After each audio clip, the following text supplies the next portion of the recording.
ಪ್ರತಿ ಸಿನಿಮಾ ಬಂದಾಗ positive negative ಕಮೆಂಟ್ಸ್ಗಳು common sir ಎಲ್ಲದರಲ್ಲೂ ಇರುತ್ತೆ. ಸೊ ನೀವು ಅದನ್ನು ಹೇಗೆ ಎಕ್ಸೆಪ್ಟ್ ಮಾಡ್ತೀರಾ? ಓಕೆ, ಅಂದರೆ ಒಳ್ಳೆ ವಿಮರ್ಶೆಗಳನ್ನ ರಿವ್ಯೂಸ್ನ ಡೆಫಿನೆಟ್ಲಿ ತೊಗೋತೀವಿ. ಕ್ರಿಟಿಕ್ಸ್ ಬಹಳ ಇಂಪಾರ್ಟೆಂಟ್, ಅದನ್ನ ಯಾವಾಗಲೂ ನಾವು ತೊಗೋಬೇಕು.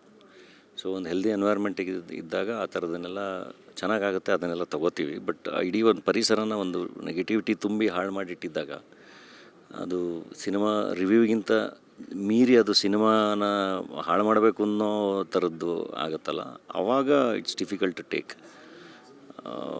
ಅದಕ್ಕೇ ಆ ಥರದ್ದು ಎಲ್ಲ ಹಾಕ್ತಿದ್ದಂಗೆ ಡಿಲೀಟ್ ಆಗುವಂಥ ಪ್ರೋಸೆಸ್ ಇದೆ ಈಗ. ಆ ಥರದ್ದನ್ನು ಕೋರ್ಟಿಂದ ಫಸ್ಟೇ ಅದನ್ನು ತೊಗೊಬಂದ್ಬಿಟ್ಟು ಪ್ರೊಡ್ಯೂಸರ್ ಸಿನಿಮಾ ರಿಲೀಸ್ ಮಾಡ್ತಿರೋದು. ಸೊ ಐ ಥಿಂಕ್ ನೆಕ್ಸ್ಟಿಂದ ಸಿನಿಮಾಗಳು ಮಾಡಿದಾಗ ಅದು ಬಹಳ ಇಂಪಾರ್ಟೆಂಟ್ ಆಗುತ್ತೆ. ಕೊನೆಯದಾಗಿ ಮದರ್ ಪ್ರಾಮಿಸ್ ಇನ್ನೂ ನೋಡದೇ ಇರೋರಿಗೆ ಏನು ಹೇಳ್ತಾರೆ ಅಂತ? ಸಿನಿಮಾ ಥಿಯೇಟ್ರ್ಗಳಲ್ಲಿದೆ. ಸಿನಿಮಾ ನಿಮ್ಮ ಗ್ಯಾಂಗ್ ಜೊತೆ ಬಂದು ನೋಡಿ, ನಿಮ್ಮ ಗುಂಪುಗಳಲ್ಲಿ ಬಂದು ನೋಡಿ, ನಿಮಗೆ ಭಾಳ ಕಿಕ್ ಕೊಡುತ್ತೆ, ಭಾಳ ಮಜಾ ಕೊಡುತ್ತೆ. Thank you so much sir, all the very best. ಇದಾಗಿತ್ತು ಡಾಲಿ ಧನಂಜಯ್ ಸರ್ ಅವ್ರ ಜೊತೆಗೆ ನಮ್ಮ ಮಾತುಕತೆ. ಕ್ಯಾಮ್ರಾ ಪರ್ಸನ್ ವೆಂಕಟೇಶ್ ಜೊತೆ ನಾನು ಕಲಾನ್ವಿತಾ ಜೈನ್. ಭಾಷೆ ಸ್ಟೇಟ್ ನ್ಯೂಸ್ .live ಬೆಂಗಳೂರು.